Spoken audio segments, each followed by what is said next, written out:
Генеральный партнер программы – студия интерьерной моды Arte Nova.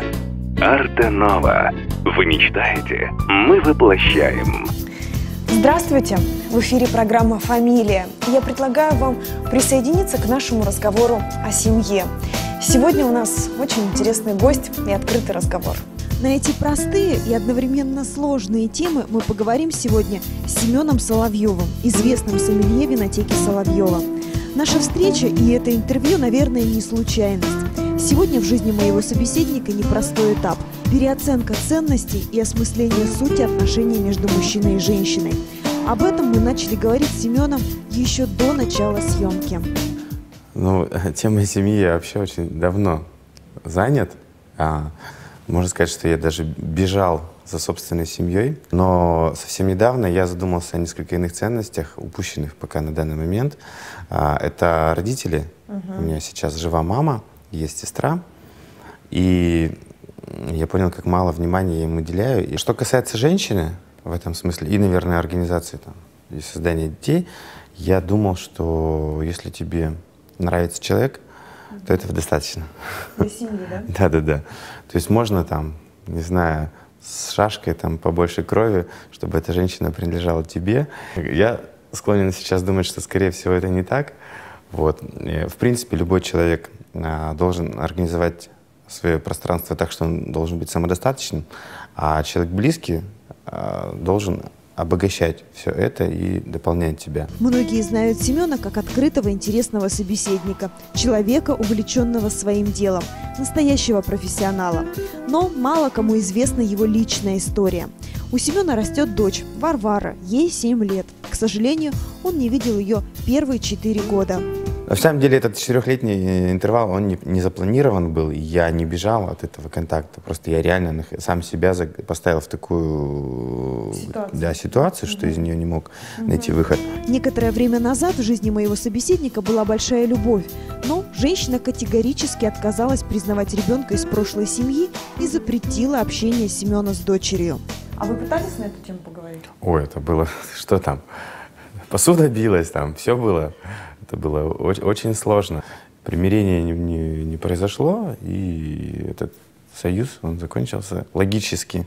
Для меня, например, моя дочь — это, не знаю, главная женщина, наверное, в жизни сейчас, в данный момент. Сейчас Семен активно наверстывает эти годы недостатка общения с дочерью. Они прекрасно общаются, живут общими увлечениями. Но в этой ситуации надо отдать должное еще одной женщине, первой супруге Семена, которая смогла принять эту ситуацию. Она на самом деле потрясающая женщина. Я бы другой матери для своего ребенка даже не мог для этого представить. Вот она дала мне возможность понять те вещи, насколько они неправильны, насколько они несправедливы по отношению к ребенку. И я ей только благодарен за то, что вот это произошло так максимально неконфликтно. Прежде всего для ребенка. Как и почему случаются такие истории? Все начиналось красиво. Весна, 9 мая, Семен получил увольнение из армии и увидел на улице красивую девушку в розовом пальто. Подошел спросить, который час, и этот день они провели вместе, как и следующие 7 лет. Мы работали вместе отдыхали, неразлучно гуляли там, по городу, по паркам, ездили отдыхать вместе, всегда отдельно ездил только в командировки во Францию, в Италию и так далее, поскольку это сфера моей деятельности. Вот. И в какой-то момент я почему-то почувствовал, что я захотел ребенка, Варвару. Вот. И тут же я сделал ей предложение, мы поженились, потом запланированный ребенок появился. Вот. А дальше все красивая история, красиво развивалась. Да. Прекрасно люди знают друг друга за столько лет. Да.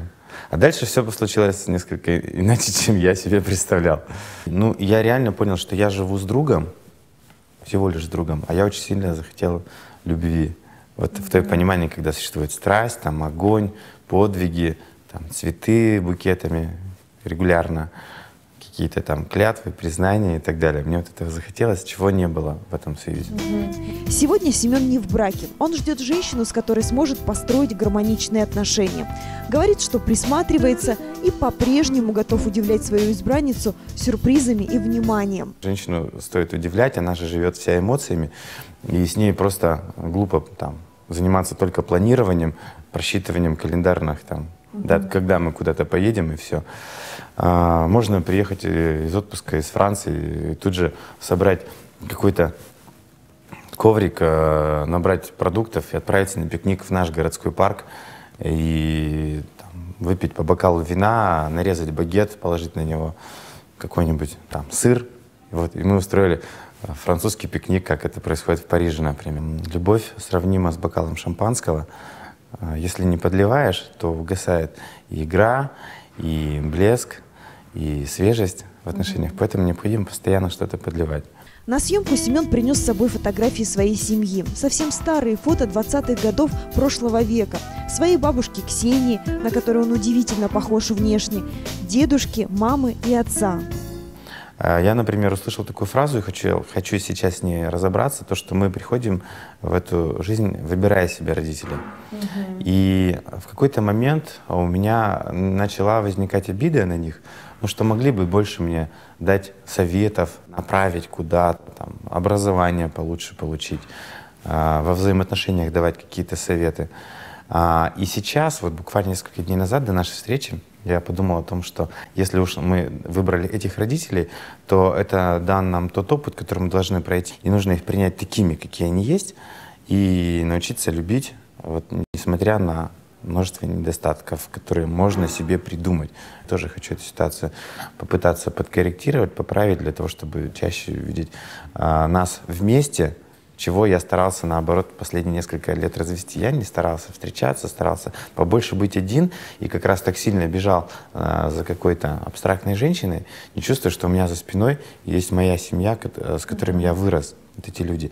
И когда это осознание прошло буквально несколько дней назад, я понял, насколько на данный момент я, даже не имея своей сейчас постоянной женщины, гармоничен уже, самодостаточен, потому что есть люди, которые в любом случае всегда со мной, никогда от меня не отвернутся. А что касается любви? Когда говорят, любят не за что-то, а просто так, я сегодня, выходя из квартиры и думая о нашей встрече, подумал, что все-таки так не бывает. Все-таки за что-то любишь. Ты можешь дать высокую оценку ее красоте, ее сексуальности, но любить за это не надо, нельзя. Это ошибка со стороны мужчины.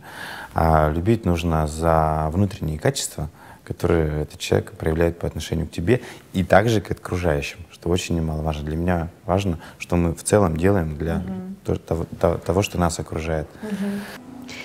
Предлагаю ненадолго прервать нашу беседу. Я передаю слово моей соведущей. В эфире рубрика «Советы профессионала».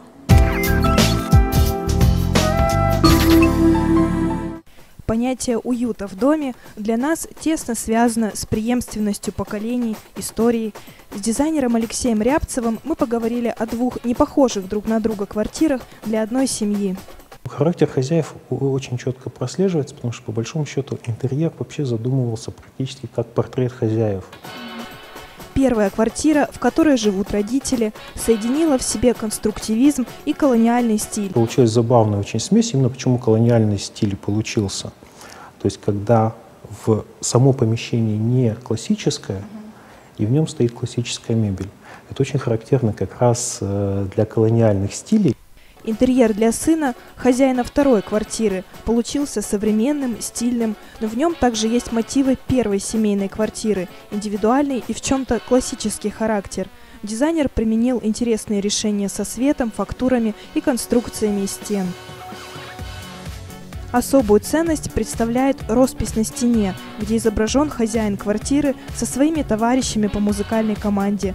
За основу были взяты старые плакаты с джазовых концертов. Интерьер каждого дома – это цельный образ, который расскажет гостю о своем хозяине. Не бойтесь смешивать стили.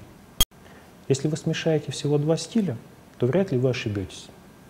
Если вы захотите смешать большее количество стилей, при помощи профессионалов можно и это. Пусть ваш интерьер всегда поднимает вам настроение. И помните, что важно сотрудничать именно с профессионалами. Генеральный партнер нашей программы, студия интерьерной моды Арте Нова, надеется видеть тебя в числе своих клиентов и дать тебе вот такую приятную скидку. Студия интерьерной моды Арте Нова позволит создать ванную комнату вашей мечты. Вы мечтаете, мы воплощаем. Благодарим лаунж-кафе «Мармелад» за радушный прием. На этом мы завершаем этот выпуск программы «Фамилия» и с удовольствием будем ждать нашей следующей встречи. Увидимся!